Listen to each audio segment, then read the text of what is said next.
Hello everyone.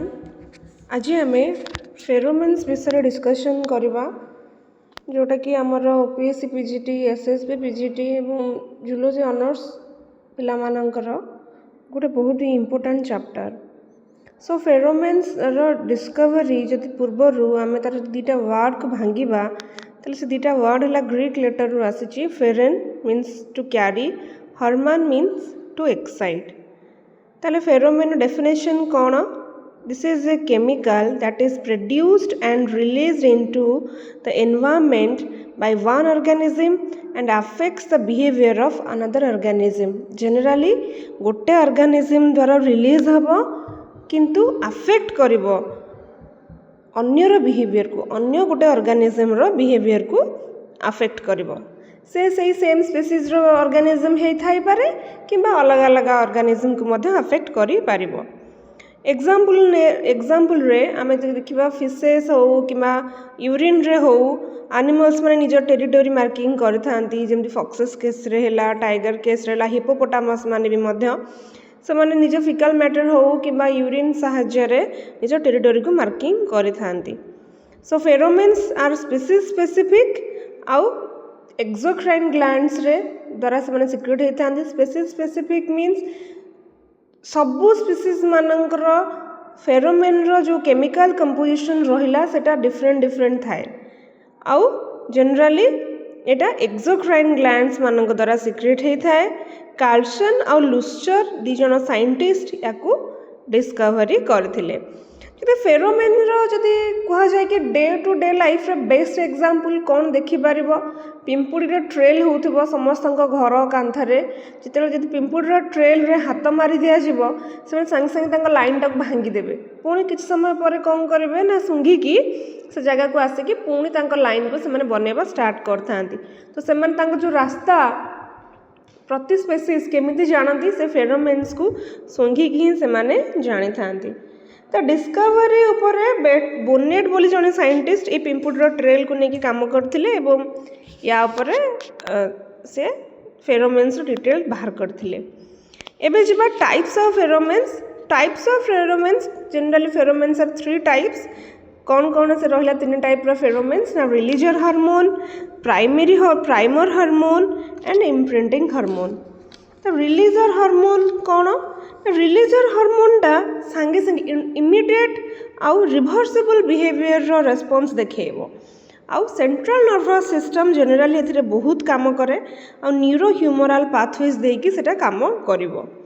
Example throw रे हमें कौन नहीं परिबा ना निज स्पेसीज को मेंबर, निज स्पेसीज स्पेसिफिक मेंबर्स को चिन्हिबा हो, सेक्सुअल स्टेटस जानिबा पई हो, निज सेक्सुअल पार्टनर को चिन्हिबा हो, एग्रेशन बिहेवियर हो, इजाकुलेशन ऑफ मिल्क हो, ये सब जिनस रिलीजर हार्मोन रे जनरली इंक्लूडेड हेउची। रिलीजर हार्मोन रो आउ गोटे एग्जांपल है अलार्म सब्सटेंसेस सिक्रेशन करवा। अलार्म सब्सटेंसेस रो हनी बी रो बहुत भल एग्जांपल। जदि जदि सपोज गोटे हनी बी गोटे बाहर इंट्रोड्यूस को अटैक करिछि, से स्टिंग करवा माने संगे संगे तार कामुड़ीबार ही फेरोमेन रिलीज हेकी तार फेलो मेंबर्स मानकू से कौन करिवो इनफॉरमेशंस दे देथिबो। सेमती इंसेक्ट्स मानक केस रे, फिश, टोड, मामल्स मानक केस रे भी देखा जाए। टोड्स मानकर बेस्ट एग्जांपल जदि गोटे टोड गोटे पॉन्ड रे अफेक्ट हैला तले तार नेक्स्ट टोड रो जो मेंबर्स माने रहिले से माने बॉटम लेयर को पळेबे, से माने आउ पॉन्ड रो ऊपर लेयर रे केबे भी पहुंचबे नाही। So these are the examples you can take as releaser pheromones. Then primer pheromones कौन? Primer pheromones रे prolonged आउ generally देखेबो behavior आउ long term behavior जोटा हमें कहबा physical response तारा generally neuroendocrine pathways को follow करिवो।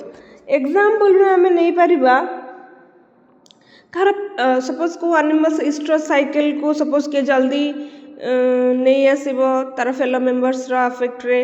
तार एग्जांपल रे बेस्ट एग्जांपल हमें नहीं परिबा माइस केस रे।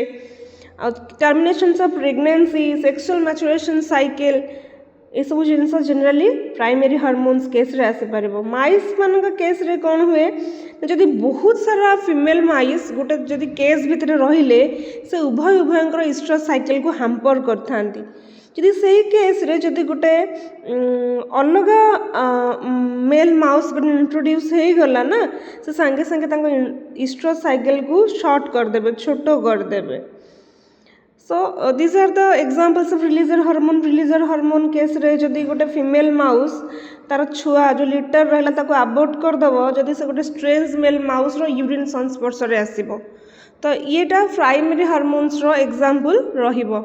इम्प्रिंटिंग हार्मोन कौन ना इटा क्रिटिकल पीरियड डेवलपमेंट रो जते अडल्ट स्टेज आसे जनरली क्रिटिकल पीरियड रे देखा जाए थाए आउ जनरली रोडेंट्स मानक केस रे देखा जाए माइस आउ रैट्स।